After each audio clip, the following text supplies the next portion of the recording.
कधीच नाही चुकणार तुमचे फेवरेट टीव्ही शोज झी5 सोबत, तेही एकदम फ्री. निघतोय आम्ही. हॅलो, लागला? थांब ना, मी चेक करते. हा ओके, बाय. काय ग? अण्णा, आई ताई लवकर या, लवकर या. अण्णा अण्णा हे बघा. काय झालं? अण्णा हे बघा. काय काय? माझं मेडिकल ऍडमिशनच्या टेंटेटिव्ह लिस्ट मध्ये नाव लागलंय. आणि ते सुद्धा नागपूरच्या मेडिकल कॉलेज मध्ये. दृष्ट काढणार आहे तुझी आज मी. जेवढी मेहनत घेतलीस ना त्याचं चीज झालं आज. अण्णा खूप खूप अभिमान वाटतो मला. Very good. आता मी डॉक्टर होणार आणि तुमच्या सोबत काम करणार.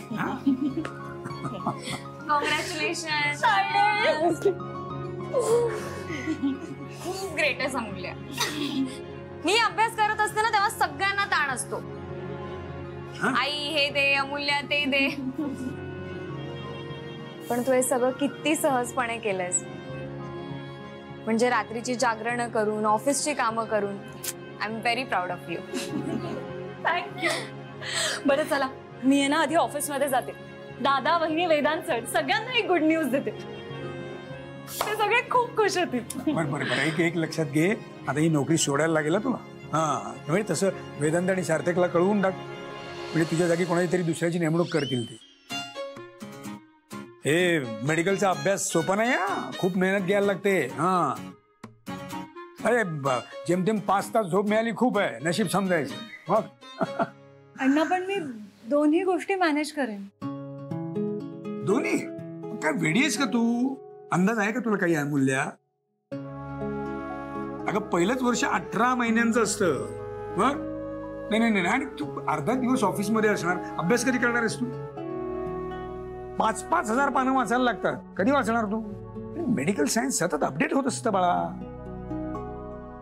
अण्णा, तुम्ही मला असं घाबरवू नका ना. मी रात्री जागून अभ्यास करीन. असं पण मला जास्त झोप लागतच नाही. अगं पण तुला नोकरी सोडायला काय हरकत आहे? आणि असंही तुझ्या आत्ताच्या कामाचा आणि पुढच्या अभ्यासाचा काहीच संबंध नाहीये. अगं हो ताई, पण आता मला त्या ऑफिसमध्ये जे शिकायला मिळतंय ना ते मला दुसरीकडे कुठेच मिळणार नाही. अगं हो अमूल्या, पण तू काय लेक्चर्स प्रॅक्टिकल सगळी मिस करणार आहेस का? बुडवणार आहेस? नाही अण्णा. अरे कॉलेज आणि ऑफिस दोन्ही कसं काय शक्य आहे? अण्णा, म्हणूनच तर मी नागपूरचं कॉलेज मिळावं ह्यासाठी प्रयत्न करत होते. मला घर, ऑफिस आणि शिक्षण ह्या तिन्ही गोष्टी हव्या. अमूल्या, हे बघ, सार्थक तुझा भाऊ आहे म्हणून तो तुला परवानगी देईलच असं नाही. कदाचित त्यांना तुझ्या जागी कोणीतरी दुसरी मुलगी बघावी लागेल. कारण 6 वर्ष कसं कोण ऍडजस्ट करेल? मग ठीक आहे ना, तसं झालं तर मी दुसरी नोकरी शोध.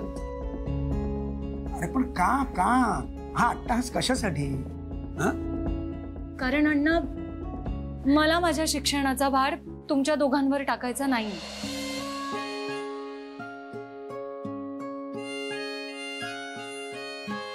खरंच तुझं खूप कौतुक वाटतं मला आणि अभिमानही वाटतो. मी साखर घेऊन आले. शिक्षणाचा भार आमच्यावर टाकायचा नाही. खूप अभिमान वाटतो मला तुझा. ठीक आहे, बघा कसं काय जमता येते. नापास झालीस तर माझ्याकडे परत यायचं नाही. असं काही नाही होणार अण्णा. काय हो तुम्ही पण, अजून कॉलेज सुरूही झालं नाहीये आणि तुम्ही नापास होण्याच्या गोष्टी करताय. तुमच्यापेक्षा उत्तम डॉक्टर होईल बघा अमूल्य. म्हणजे काय व्हायलाच पाहिजे. मग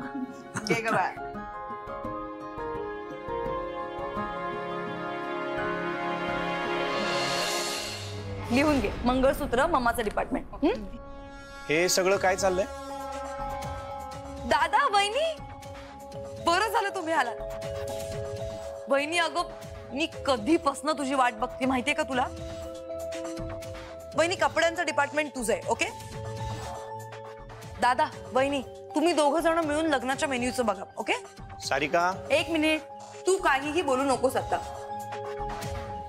वहिनी ऐक तू माझं, तू ना दादासोबत राहू नकोस, तो खरंच खूप बोर करेल तुला. त्यापेक्षा ये इथे आमच्यासोबत बस आणि कपडे सिलेक्ट कर. ओ सॉरी सॉरी सॉरी, मी तुमचं इंट्रोडक्शनच नाही करून दिलं. गाईज, ही माझी वहिनी. वहिनी ही प्रिया, ही सँडी आणि ही पूजा. बरं, तुमच्या दोघींवर सगळ्या जबाबदाऱ्या आहेत, कळलं का? चल या पटकन मदत कर. सारिका तू ऐक माझं. नाही, मी कोणाचाही ऐकणार नाही आता. म्हणजे खरं सांगते, अगदी विक्रांत जरी समोर आला आणि त्याने मला सांगितलं ना की शांत हो, तरी मी म्हणणार नाही, मी ऐकणार नाही. सारिका तू आधी शांत हो आणि मी जे काय सांगतोय ना ते ऐक. हे सगळं कधीपासून सुरू आहे? मग तुला नाही माहितीये काही? माहितीये, सगळं माहितीये. तिला माहितीये, मला माहितीये, इथे सगळ्यांना माहितीये. फक्त तुला माहित नाहीये दादा.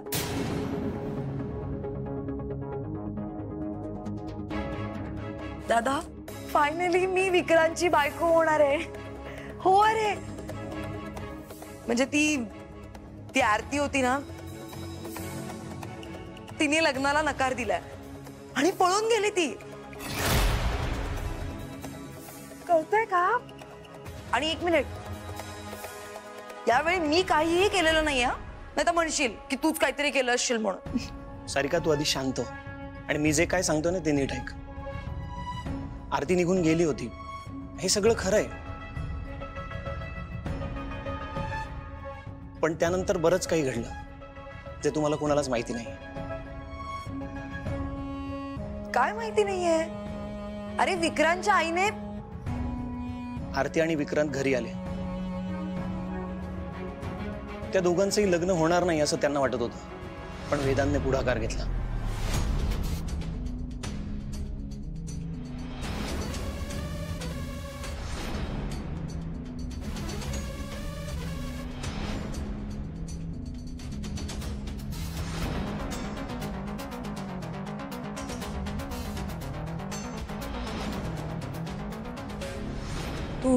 तू मस्करी करतोस ना?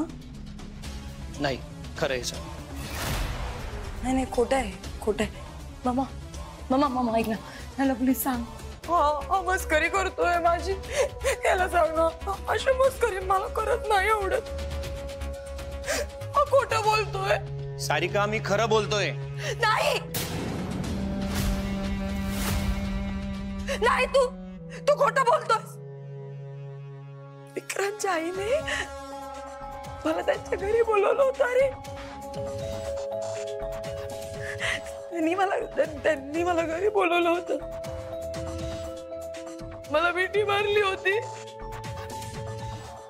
मला हे पण सांगितलं होतं की तू 2 दिवस तिकडे राहायला ये म्हणून. हे पण सांगितलं होतं. त्या का खोटं बोलतोय माझ्याशी? झी5 ॲप डाउनलोड करा आणि पहा सर्व एपिसोड्स एकदम फ्री.